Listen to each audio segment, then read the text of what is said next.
Odwa traġika l-ħadd filgħodu, hekk kif Julian Spiteri, żagħżugħ ta' 19-il sena minn Ħattart, sfortunatament tilef ħajtu f'inċident ta' traffiku. Il-każ seħħ fi triq l-infetti fl-Imdina qrib iż-żona tas-Saqajja, meta jidher li l-vittma tilef il-kontroll tal-vettura tiegħu u kellu impatt vjolenti ma' siġra li tinsab fil-ġenb ta' triq.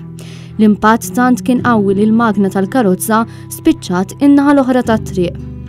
Fil-post issejjaħ minnu fih tim mediku b'ambulanza fl-imkien uffiċjali tal-Pulizija u membri mid-Dipartiment tal-Protezzjoni Ċivili li kellhom jagħmlu operazzjoni delikata biex il-vittma u żagħżugħ ieħor li kien miegħu jinħarġu mill-karozza.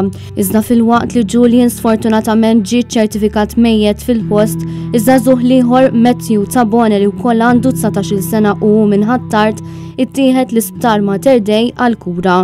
Skont sorsi li tkellmu ma' Net News, dan sofra feriti gravi.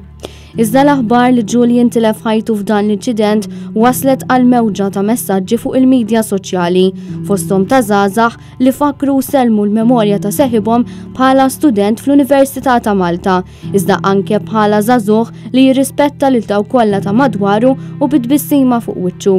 Bil-każ ġiet infurmata l-Maġistrat tal-Assana Dinlija li ħattret diversi esperti biex jassistuha fl-inkjesta, fil-waqt li aktar investigazzjonijiet tal-Pulizija għadhom għaddejjin.